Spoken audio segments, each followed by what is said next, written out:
ये चाहिए। तो कैसा लग रहा है आपको मोदी जी का ये विकास? मोदी जी का विकास बहुत अच्छा लग रहा है। सत्यानाशी है हरामजादा वो, बहुत अच्छा लग रहा है। आपका नाम क्या है? अब्दुल? ना रामू रामू रामू नाम? राम मोतीलाल कि ये होता है कि अब्दुल का मकान पर ही बुलडोजर चलता है, तो रामू के मकान पर ही बुलडोजर चल रहा है। चले जाएगा ना सर, ये टूटा है तो ये हमारा भी टूट जाएगा। अभी हमारा टूटा नहीं है, टूटेगा 6 महीने बाद 4 महीने बाद तोड़ेगा तो सर ही। जो जिंदगी भर की कमाई करके आज 500 रुपए की मजदूरी करके कोई 50 लाख का घर खरीद नहीं सकता है, वो गरीब कहाँ जाएंगे? और 17,000 रुपये भाड़ा कहाँ भरेंगे? 500 रुपये रोज कमाता है तो भी 15,000 होता है, तो रोटी कहाँ से लाएगा? भाड़े में भी 2,000 कम पड़ते हैं। आपका क्या नाम? अच्छा, क्या हुआ था ये आपकी? ऐसा है, यहाँ पे हम पुलिस वाले आए थे, सब रोक राक कर रहे थे, पर कोई रुक नहीं रहा था, और हम रोकने की कोशिश करे तो हमारे को धक्का मुक्की कर रहे थे। जिसमें उस वक्त मेरी घरवाली मेरे 3 महीने के बच्चा घर लेके, वो भी 30 साल बाद मेरे घर में खुशी आने वाली थी।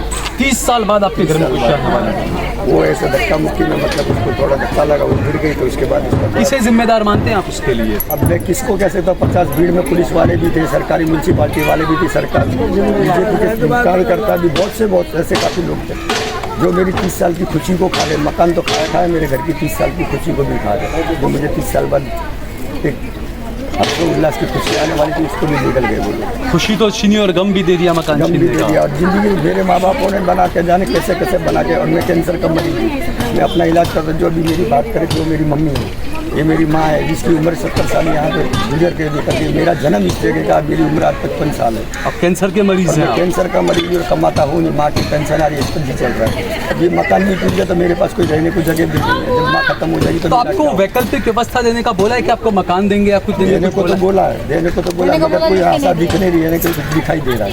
एक खाली बोले कागज जमा कर दो, तो बेवकूफ़ बनाया, बोले कागज जमा करो मकान मिलेगा, कागज जमा करो मकान होना तो ये चाहिए ना कि पहले वैकल्पिक व्यवस्था दी जाए, उसके बाद भले यहाँ बुलडोजर चलाया जाए। हमने उनसे यही एप्लीकेशन, मैंने खुद म्यूनसिपालिटी अधिकारी कलेक्टर के पास जाकर के, मैं खुद मुखिया बन के सरस्वती नगर का, पूरी सरस्वती नगर की तरफ से बोल के आया था। मैंने सर हम मकान खाली कर देंगे, आप बोलते मकान लेंगे, हमें भाड़ा नहीं चाहिए, अगर भाड़ा भी देते हो तो 15,000 दो, जिससे कि कम से कम वही रह सके, क्योंकि 10-12 हज़ार किराया दे रहे, 7,000 किराया दे रहे, 7,000 में आप किराया नहीं होता, कहीं लेके दिखा दो, 7,000 नहीं मिल रहे। एक बार किसी को मिल गया, उसके बाद वो भी बंद हो गया।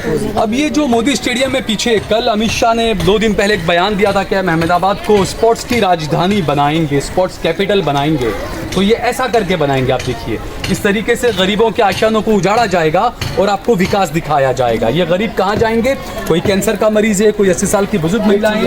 एक जी सबसे बड़ी बात यह है कि लोगों को आश्वासन देते हैं कि हम मकान बना के दे रहे हैं, करोड़ों के मकान दे रहे हैं, 2 लाख 4 लाख मकान गरीबों को बना के दे रहे हैं। रियलिटी में वो मकान बना के नहीं दे रहे, गरीबों के मकानों को तोड़ करके लाखों में खरीद करके करोड़ों में बिल्डरों को बेच रहे, जो कि जिसकी मेरे ख्याल से कीमत आज यहाँ 1 करोड़ रुपये बीघा की होगी, जो 10-20 हज़ार रुपये के हिसाब से वो खरीद रहे हैं और बिल्डरों को बेच रहे हैं। अरे पर मोदी जी तो कहते हैं मैं तो गरीबों का बहुत ख्याल रखता हूँ। उसके बाद भी मैं एक चीज़ ये कहना चाहूँगा कि जो ये कहते हैं कि गरीबों को मकान दे रहे हैं, गरीबों की झोपड़ी तोड़ करके, उनके आशियानों को छीन करके, अगर 10,000 मकानों को तोड़ करके किसी को 500 मकान दे दे तो वो मकान देना नहीं। यहाँ पर यही घटना हो रही है कि 10,000 के मकान तोड़ दिए और 500 को मकान। और कई जगहों पर यह भी हुआ है कि अच्छे बड़े मकान थे आप लोगों के, 2 BHK 3 BHK, लेकिन जिनको देने की बात की गई तो वो सिर्फ 1 रूम और किचन है, तो 3-4 बच्चे वो कहाँ जाएंगे? मेरा खुद का घर जो था वो घर मेरा कम से कम 10 कमरों का था, उसमें बोला कि 1 BHK मिलेगा, अगर ज़्यादा बोलोगे तो ये भी नहीं मिलेगा। ऐसा कहा? किसने कहा ये? यहाँ की अधिकारी जो जाते हैं जहाँ एप्लीकेशन देने का, बोलते कभी यहाँ धक्का खाओ, कभी वहाँ धक्का खाओ, कभी यहाँ धक्का खाओ।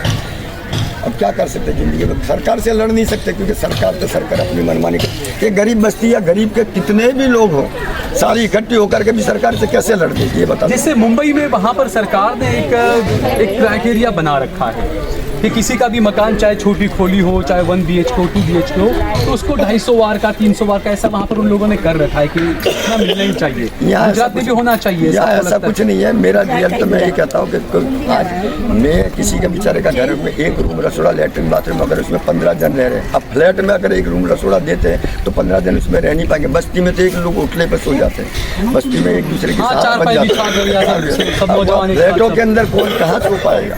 उनको अगर तुम मकान छीन रहे हो 1 BHK में, कम से कम ज़्यादा नहीं तो 3 BHK मकान अलॉट करना चाहिए, वो भी पहले दे करके उसके बाद मकान तोड़ करके। अच्छा, पहले ये दिखाया गया जब बुलडोजर की शुरुआत हुई थी तो ज़्यादातर मुस्लिम इलाकों में, मुस्लिम बस्ती में बुलडोजर चलाते थे और ये दिखाया गया देखिए हम अब्दुल का स्क्रू टाइट कर रहे हैं। मैं उस वक्त भी कहता था कि जो लोग खामोश बैठे अगला नंबर उनका आने वाला है। तो ऐसे ही जो हिंदू मुसलमान की जो राजनीति चल रही है इस देश के अंदर, लेकिन उसी बीच सबसे ज़्यादा हिंदुओं को नुकसान पहुँचाया जा रहा है। इसमें सबसे बड़ी बात ये, मुझे ऐसा लगता है, मैं अपनी भावना बता रहा हूँ, ये जितने एरिया टूटे जा रहे हैं वो राजस्थान के हो, MP के हो, UP के हो, बिहार के हो, किसी गुजराती का मकान टूटता हुआ है, बस्ती पर टूटती हुई मेरे को बता दीजिए, मुझे कहीं नहीं दिखाई नहीं, ये लेकिन सब आप प्रादेशिक 70 है। साल से रह रहे हो तो एक तरह से गुजराती ही हो गए आप तो। अब 70 साल वो से तो वैसे बंदा रह रहा गए, है। मगर सिक्का तो UP MP का लगा हुआ है ना, कि प्रादेशिक है, परदेसी है, सिक्का तो वही लगा हुआ है, उसका क्या तो करोगे आप? बाहर ही आपको गिना जाता है गुजरात में, ये कहना चाहते हैं? मैं मानता हूँ, मेरा मोदी जी तो मानना कहते हैं पूरे 140 करोड़ जनता मेरी है, है। उनकी है, मेरा घर है सारा, वो जब ये तो कहते तोड़ हैं। रहे हैं, उनकी है जब तो मनमानी कर रहे हैं। इनको शर्म आनी चाहिए थोड़ी बहुत। कोई भी पार्टी को, मोदी XYZ की बात नहीं कर रहा हूँ, किसी भी पार्टी का हो, किसी गरीब का घर छीन करके उसकी रोटी छीन करके क्या मिल जाएगा? बिल्कुल। जो जिंदगी भर की कमाई करके आज 500 रुपये की मजदूरी करके कोई 50 लाख का घर खरीद नहीं सकता है, वो गरीब कहाँ जाएंगे? और 17,000 रुपये भाड़ा कहाँ भरेंगे? 500 रुपये रोज कमाता है तो भी 15,000 होता है, तो रोटी कहाँ से लाएगा? भाड़े में भी 2,000 कम पड़ते हैं। बिल्कुल। आपका क्या नाम है? निर्मला। निर्मला। पूरा नाम? आगे आ जाइए आप।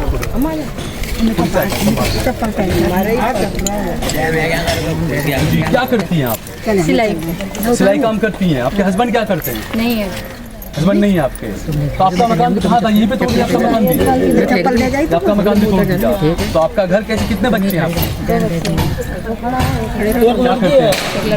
स्कूल पढ़ते हैं दोनों? कैसे निकलता है? तो आप सिलाई काम अपने घर में करती थी, अब कहाँ रह रही है, क्या करती हैं अभी तो आप? हम नरोड़ा रहने भाई के घर पे चले गए। अपने भाई के घर पर रह रही है, कब तक रखेंगे आपके भाई आप? नहीं, मैं खुद का मकान ली हूँ ना भाड़े पे, 8,000 भाड़ा खुद का ली हूँ। कितने साल से रह रही थी आप? यहाँ तो मेरे को 26-27 साल हो गया।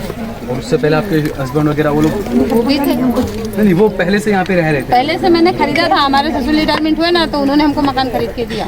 अच्छा, आपके ससुर के रिटायरमेंट का पैसों से खरीदा था हाँ, मकान? सीमेंट कंपनी में नौकरी करते थे, हमारे रिटायरमेंट तो आपको कोई वैकल्पिक व्यवस्था नहीं दी सरकार ने मकान देने का या कुछ भी नहीं दिया, कुछ भी नहीं दिया। तो क्या मांगे आपकी सरकार से? अभी क्या मांगे, जो सब मांगे वो हम भी मांगे, लेकिन जब देंगे मकान मांग रहे हैं, मकान देंगे तो अच्छी बात है, लेकिन इतने छोटे से मकान में हम कहाँ रहेंगे, कैसे रहेंगे? इतने में तो हमारी मशीनें नहीं है। अब किस में थे आपके ससुर जब रिटायर हुए? किस तो डिपार्टमेंट अपने दिग्विजय नगर सीमेंट कंपनी में में? सीमेंट कंपनी में। तालिबान। जिंदगी भर की उनकी कमाई थी और वो उन्होंने यहाँ पर लगाई, वो हड़प हो गई है एक तरह से। तो कैसा लग रहा है आपको मोदी जी का ये विकास? मोदी जी का विकास बहुत अच्छा लग रहा है, सत्यानाशी है हरामजादा वो, बहुत अच्छा लग रहा है। क्योंकि जितने मेरा आदमी गया ना वो नहीं दुख हुआ, मेरे साथ गई वो दुख नहीं हुआ। मकान जाने बच्चों को लेके मैं हैरान हुई हूँ ना, उसका सत्यानाश होगा, रोड पे समझे?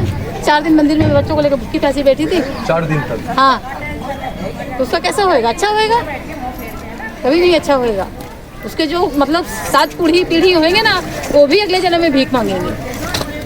जिसके लिए वो कमा के रख रहा होगा, उसके यार दोस्त भाई बंद जितने होंगे, वो तो कहता है सबको मेरा कोई भी नहीं है, मैं अरे किसके लिए कोई कमाऊंगा? नहीं है, वो तो है ना, बहुत कोई है। कैसे नहीं, अडानी कैसे नहीं है? उसका एयरपोर्ट खरीद लिया, सब खरीद लिया, कैसे नहीं खरीदा? अभी जाके देखो नरवा जाओ, उधर देखो कितना नदी पे सारे रूम बना रहे हैं, बढ़िया बढ़िया अच्छी बिल्डिंगें बना रहे हैं, ऑफिस बना रहे हैं। किसके लिए बना रहा है वो? बिहार में 1000 एकड़ जमीन दी अदानी को 30 रुपए में। तो फिर दिया ना, उसका बाप लगता है कि उसका जमाई लगता है। मोदी जी कहते हैं मैं गरीब माँ का बेटा हूँ, मैं गरीबी को बहुत करीब से मैंने देखा और मैं और वो समझ तो सकता देखा हूँ। है, वो तो समझा है, सब देखा होगा वो। तो समझ सकते हैं वो गरीबी को क्या होता है। अगर वो समझता ना तो हमारे जैसे को बर्बाद नहीं करता, जी, हमारे जैसे को बर्बाद नहीं करता।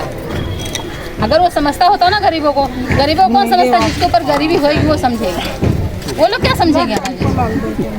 अच्छा, कल परसों अमित शाह ने अहमदाबाद में कहा कि अहमदाबाद को स्पोर्ट्स का पूरा हब हाँ तो बना बनाएंगे, रहा है ना, बनाएंगे उसको आप। हमारे लोग के किस काम में? गरीबों की अच्छी हमारे लोग का किस काम में? हमारा बच्चा स्कूल आता है, मालूम है 100 रुपये रोज का भाड़ा लगता है, नरोड़ा से चांदखेड़ा पढ़ने आता है, वीडियो ले लो थोड़ा, देखो मकान अपने आप तोड़ तोड़ करके जा रहे हैं। समझे? मैं वो नरोड़ा से यहाँ आता रोज का 100 रुपये भाड़ा लगता है, कहाँ से ला के दे? मोदी हमको देंगे? बोलो, ये बच्चा पढ़ने नहीं जाता आप डर के मारे। क्या डर से मारे? उसको बस में आने जाने में दिक्कत पड़ती है, ऑटो में दिक्कत पड़ती है। इसको हार्ट की बीमारी है, नहीं, किडनी में है उसको तकलीफ। इसका इलाज करावे के मकान का भाड़ा देकर क्या कर सकते हैं बताओ आप? अब वो कहेंगे हमने आयुष्मान कार्ड दिया है, आयुष्मान कार्ड किस काम का? अभी बीमार पड़ जाएगा, जाएंगे तो हॉस्पिटल में 10,000 रुपये भरो तो एडमिट करेंगे। तो वो तो कहते हैं आयुष्मान कार्ड चल जाता है। कैसे चल जाता है? जब एडमिट करोगे तब ले देंगे, तो भी 2-4 दिन तक रिपोर्ट कराओ, तो फिर उसके बाहर से लानी पड़ती, सब कुछ बाहर से लाना पड़ता है। आयुष्मान कार्ड लेके जाओ ना। अभी अगर अचानक कोई दिक्कत पड़ गई ना तो आपको पहले पैसे भरने पड़ेंगे, और जो केस भरे होंगे ना वो वापस नहीं देंगे केसलेस हमको। वो तो गया, वो केसलेस हमको नहीं देंगे, ये हमको देंगे। क्या नाम है आपका? आगे आइए आप। आगे। सुभाष चंद्र है। सुभाष चंद्र, बड़ा क्रांतिकारी नाम है आपका। 100 बात की एक बात है, गरीबी हटाने का नहीं, गरीबों को भगाओ। बस अच्छा बस सही बात है। पहले मकान देना चाहिए, फिर भले उसमें कुछ भी करें, पहले मकान दो। 7,000 देके उसके पीछे पीछे जाओ। ये बिल्डर के नाम पर चेक क्यों देता है? सरकार सीधी के नाम पे क्यों नहीं देता है? चेक बिल्डर के नाम पे आता है। बिल्डर बिल्डर विकास नहीं कर रहा है, है, जितना है वो बिल्डर के नाम पर है। बिल्डर डेवलप कर रहा है, उसी के नाम से देंगे ना चेक। तो आपको यानी सरकार के नाम से होना चाहिए चेक। यार तभी तो पता लगा कि भाई सरकार ले रही कि बिल्डर ले रहा है। समझे नहीं बात को? फिर पहले मकान दो, बिल्डर हो तो बिल्डर मकान दो, सरकार हो तो सरकार मकान दो। रोड तो हमारा कहीं भी दो। किराया आपके अकाउंट में आ गया 7,000? अभी मेरा नहीं कटिंग हुआ पर हो जाएगा। अभी जब इतना हो ये गया मेरे भाई लोग अच्छा, इसमें हैं। एक मिनट को ये थोड़ा जानता हो कि 22 तारीख को इसमें सुनवाई होने वाली है, लेकिन उससे पहले आज सुबह यहाँ पर बुलडोजर आ गए थे तोड़ने के लिए। दो बुलडोजर खड़े थे। इधर आगे आ जाओ, इधर आ जाइए आप। तो हम यहाँ पे आ गए। साहब, ये एक अजीब मामला है। ज्यादातर देश भर में ये देखा जाता है कि कहीं पर भी बुलडोजर को लेकर मामला अगर सुप्रीम कोर्ट में, हाई कोर्ट में, निचली कोर्ट में कहीं पर भी सुनवाई के लिए लंबित होता है मामला, लेकिन इन अधिकारियों को विकास करने की इतनी ज्यादा जल्दबाजी होती है कि वो अदालत के फैसले का इंतजार नहीं करते। गरीबों के सीने पर चढ़कर उनका विकास करने की उन्हें बहुत ज्यादा जल्दी है, इंतजार नहीं करते हैं कोर्ट का, सीधे पहुंच जाते हैं बुलडोजर लेकर। तो 22 तारीख को सुनवाई होनी है, 22 सितंबर को, लेकिन उससे पहले आज बुलडोजर आ गए थे। पहले आ गए थे। सुबह 4 बजे वहाँ खड़ा था, 4 रस्ते पे 3 बुलडोजर 4 बजे सुबह खड़ी थी। फिर लोग धीरे धीरे 7 बजे अंदर आए, फिर पुलिस वाले आए, फिर बुलडोजर आया। 2 बुलडोजर यहाँ खड़ा था, यहाँ लाइन से 2 बुलडोजर लगा था। एक आगे से आगे 3 बुलडोजर खड़े थे, वहाँ से वो लोग काम चालू कर रहे थे। फिर वहाँ से काम चालू करने के बाद यहाँ से भी चालू कर दिए। फिर इन लोग को बेचारों को मालूम चला ना कि ये भी सब टूटने वाला है, तो अपने हाथ से तोड़ते तोड़ते गए सब घर खाली। दरवाजे वगैरह कुछ सब में आ जाए, सब तोड़ के अपने हाथ से चले गए। आपका नाम क्या है? अब्दुल? ना रामू रामू नाम? राम मोतीलाल। तो ये होता है कि अब्दुल के मकान पर ही बुलडोजर चलता है, तो रामू के मकान पर ही बुलडोजर चल रहा है। चले जाएगा ना सर, ये टूटा है तो ये हमारा भी टूट जाएगा। अभी हमारा टूटा नहीं है, टूटेगा 6 महीने बाद, 4 महीने बाद तोड़ेगा तो सही। तो ये जो युवा है गुजरात का, ये जो यूथ है गुजरात का, वो मोदी जी के इस विकास को कैसे देखता है? किस ये विकास नहीं है, मैं बताऊं हमारा विकास देखो ये रहा। बिहार में इतनी जमीन, बिहार में इतनी जमीन दी थी, वैष्णो देवी से खुली जमीन पड़ी है, वहाँ बनाना चाहिए सब। वल्लभ भाई पटेल का स्टेडियम पड़ा है ना खाली सिटी के अंदर, ऐसे इसको खाली पड़ा रहने देता, वहाँ बनाना था, पर पैसे नहीं बढ़े ऊपर के।